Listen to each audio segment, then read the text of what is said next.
नमस्कार दोस्तों, उषा की आवाज़ चैनल में आप सभी का स्वागत है। हमारी आज की कहानी है रिश्तों में भेदभाव ना करें।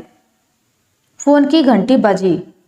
भावना ने सुनी तो सही, मगर आलस की वजह से रजाई में ही लेटी रही।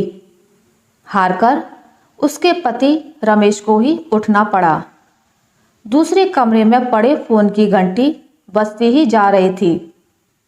इतनी सुबह कौन हो सकता है जो सोने भी नहीं देता। इसी चिड़चिड़ाहट में उसने फोन उठाया। हेलो, कौन? तभी दूसरी तरफ से आवाज सुनकर रमेश की सारी नींद खुल गई।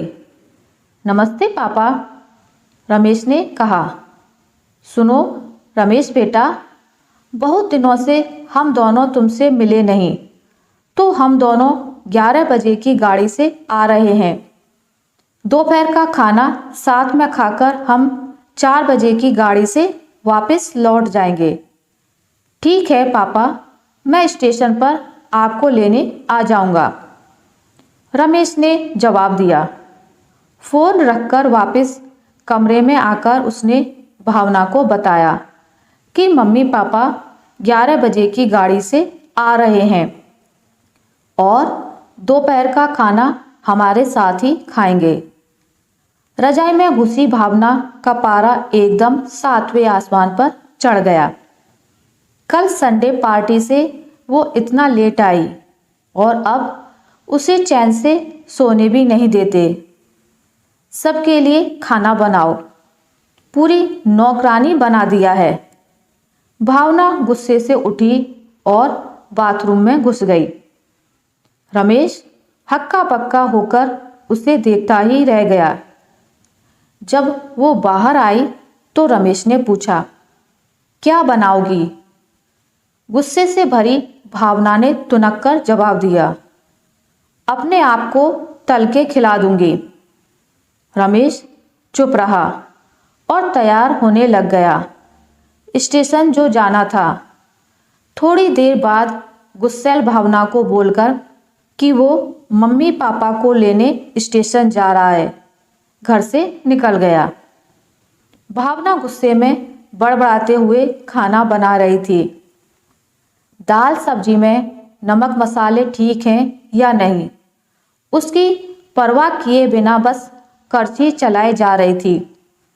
उसे लग रहा था कि उसकी नींद पूरी नहीं हुई और वो कच्चा पक्का खाना बनाने लगी और बेमन से पराठे सेकने लगी। आखिर उसने सब कुछ खत्म किया और नहाने चली गई।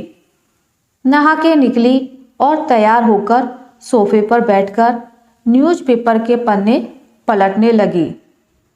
उसके मन में तो बस यही चल रहा था कि सारी नींद खराब हो गई। बस कब वो आए, खाएं और वापस जाएं और वो खुद चैन से सो पाए। थोड़ी देर में घर की घंटी बजी तो बड़े बेमन से उठी और दरवाज़ा खोला। दरवाज़ा खुलते ही उसकी आंखें हैरानी से फटी की फटी रह गईं और उसके मुंह से एक शब्द भी नहीं निकल सका। सामने रमेश के नहीं, उसके अपने मम्मी पापा खड़े थे, जिन्हें रमेश स्टेशन से लाया था। मम्मी ने आगे बढ़कर उसे झिंझोड़ा। अरे क्या हुआ? इतनी हैरान परेशान क्यों लग रही है? क्या रमेश ने बताया नहीं कि हम आ रहे हैं? जैसे मानो भावना की नींद टूटी हो।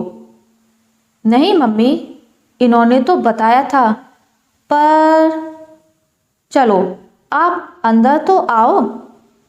रमेश तो अपनी मुस्कुराहट रोक नहीं पा रहा था। कुछ समय इधर उधर की बातें करने में समय बीत गया। थोड़ी देर बाद पापा ने कहा, भावना गप्पे ही मारती रहोगी या कुछ खिलाओगी भी? यह सुनकर भावना को मानो सांप सूंघ गया हो। क्या करती? बेचारी को अपने हाथों ही बनाए अध पके और जले हुए खाने को परोसना पड़ा। मम्मी पापा खाना तो खा रहे थे, मगर उनकी आंखों में एक प्रश्न था जिसका वो जवाब ढूंढ रहे थे। आखिर इतना स्वादिष्ट खाना बनाने वाली उनकी बेटी आज उन्हें कैसा खाना खिला रही है। भावना भी बस मुंह नीचे किए उनका खाने में साथ दे रही थी। मम्मी पापा से आंख मिलाने की उसकी हिम्मत नहीं हो पा रही थी। खाना खत्म कर सब ड्राइंग रूम में आ बैठे। रमेश कुछ काम है, अभी आता हूँ कहकर थोड़ी देर के लिए बाहर निकल गया। रमेश के जाते ही मम्मी, जो बहुत देर से चुप बैठी थी, बोल पड़ी, क्या रमेश ने बताया नहीं था कि हम आ रहे हैं? तो अचानक भावना के मुंह से निकल गया, उसने सिर्फ यह कहा था कि मम्मी पापा लंच पर आ रहे हैं। मैं समझी उसके मम्मी पापा आ रहे हैं। फिर क्या था? भावना की मम्मी को समझते देर नहीं लगी कि आखिर मामला क्या है। बहुत दुखी मन से उन्होंने भावना को समझाया, बेटी, हम हो या उसके मम्मी पापा, तुम्हें तो बराबर का सम्मान करना चाहिए।